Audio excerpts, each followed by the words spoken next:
Assalamualaikum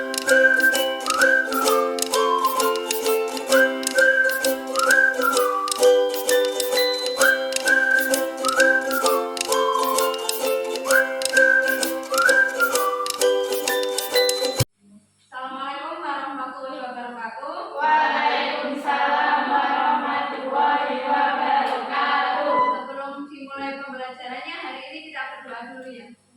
Siapkan sifat Manusia keempat. A'udzu billahi minasyaitonir rajim. Bismillahirrahmanirrahim. Kita presensi dulu ya. Yang enggak berangkat siapa hari ini?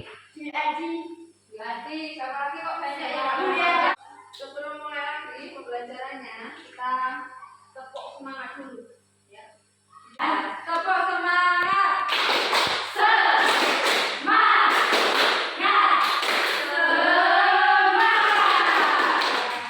Nah, untuk kegiatan pagi hari ini, kita mau tanya, adakah dari kalian yang suka makan tempe? Ada. Setiap hari menunya tempe apa tidak? Tapi harus ada tempe. Tujuan pembelajaran nanti kita harapkan kalian bisa menjelaskan sebab terjadinya ketergantungan antar uang, kemudian mengaitkan hubungan ketergantungan antar uang terhadap perdagangan internasional dengan tepat, kemudian menganalisis faktor pendorong maupun penghambat, kemudian apalagi mengkomunikasikan hasil analisis. Jadi nanti, nah baru-baru ini kita mendengar bahwa harga tempe itu meningkat, ya. Kalian pernah di sini makan tempe kecil harganya 2.000?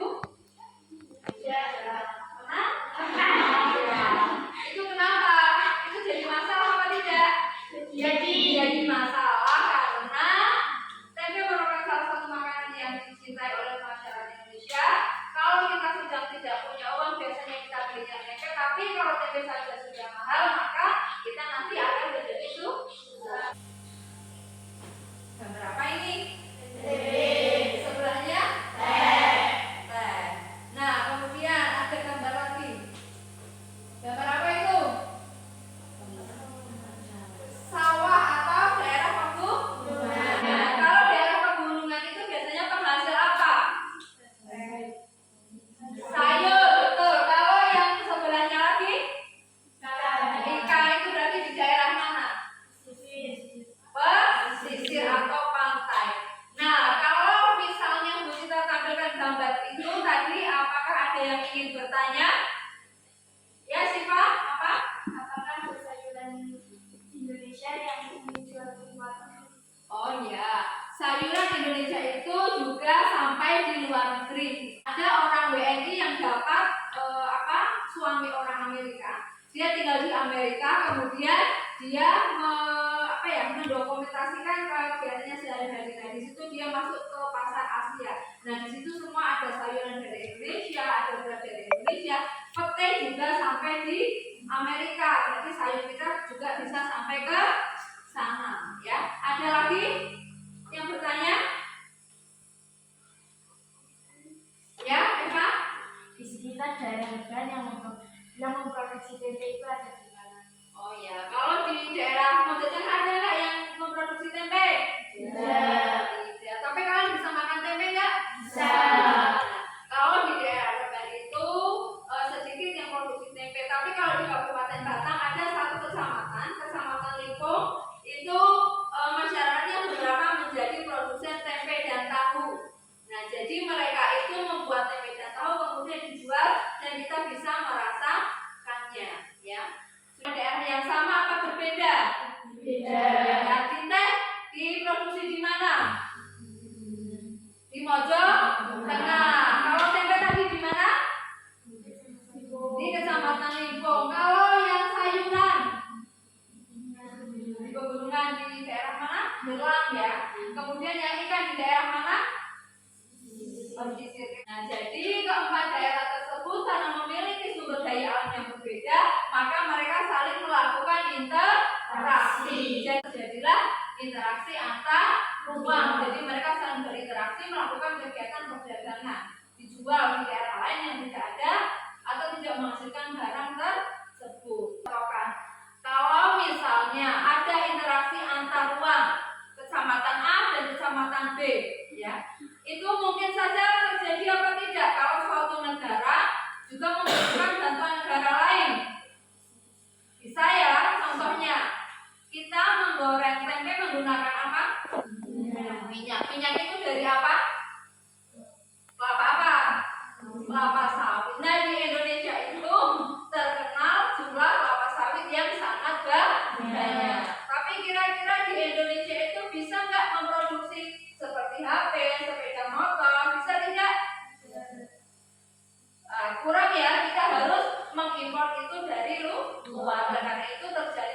Sebelumnya Bu Sita bagi dulu menjadi 3 kelompok ya.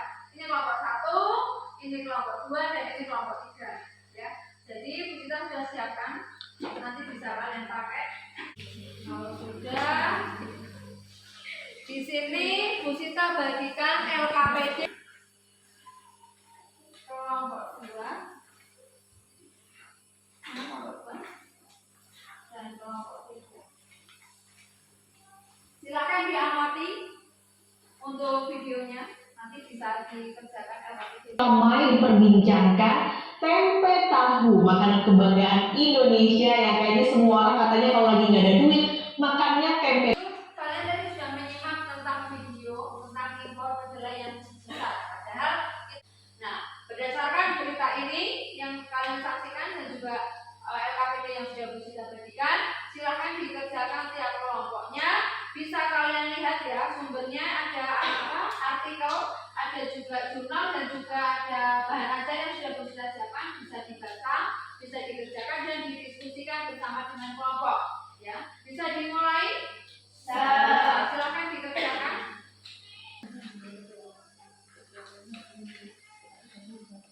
Ya, nanti dicari, ada juga di bagian depan ini ada, nanti juga dicari juga ya, kemudian diisikan di sini ya. Silakan ada LKPD-nya.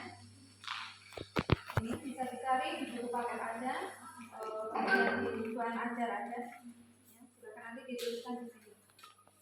Harapan nanti teman-teman juga menanggapi ya, memberi pertanyaan. Silakan kelompok 1.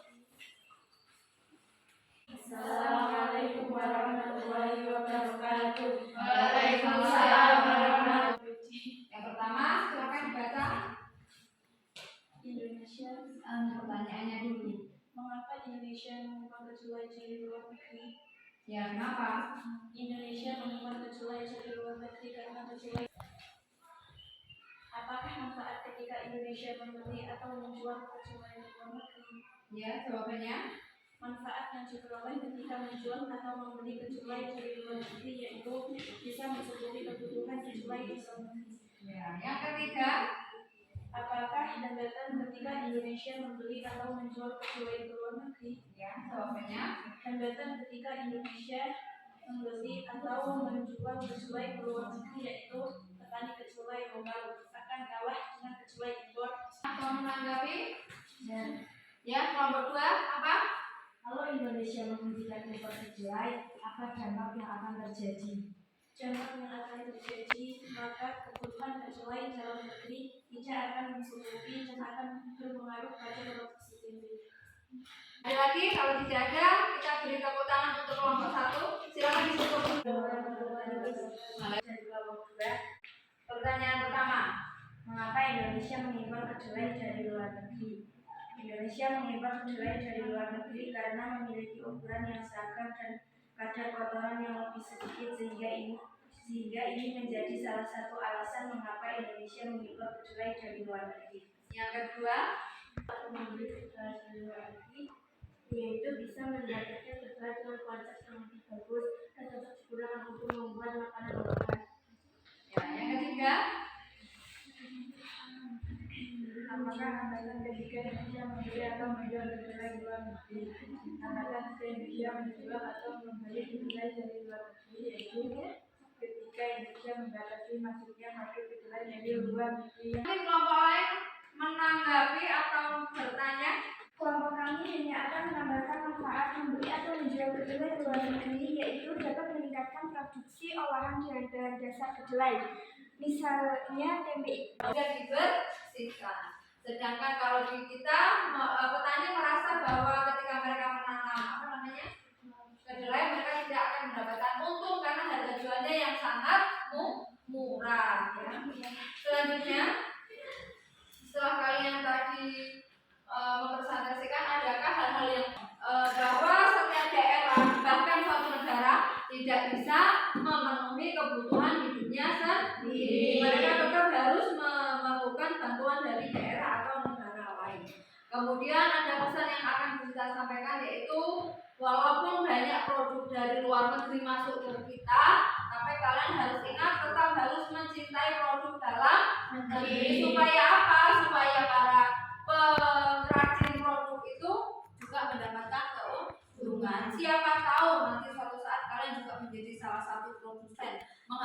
marketing dan sebagainya. Ketika orang daerah sini mencintai produknya dalam negeri sendiri, kalian tidak perlu bingung untuk menjual kemana produknya, ya. Tapi kalian sudah bisa memproduksi, dijual di daerah sekitar dulu karena mereka mencintai produk dalam negeri atau produk lokal. Nah, kemudian adakah yang bisa menyimpulkan pertemuan kita kali ini? Ya, Firda, apa? Kesimpulan pembelajaran hari ini adalah interaksi antar ruang perhubungan juga dengan perdagangan internasional. Dan hal itu dapat meningkatkan kesejahteraan masyarakat. Ya, jadi kesimpulannya bahwa interaksi antar ruang itu juga berpengaruh pada perdagangan internasional.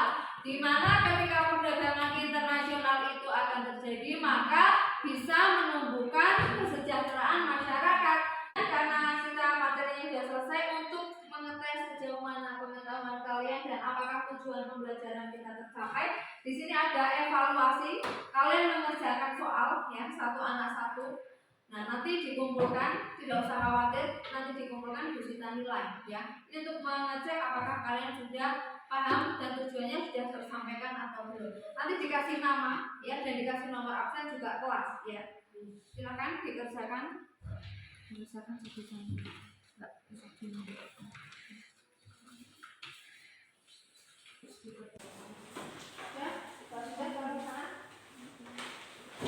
kita akhiri pertemuan kita kali ini. Kita jumpa lagi pertemuan berikutnya tentang materi ekonomi kreatif, ya. Terima kasih.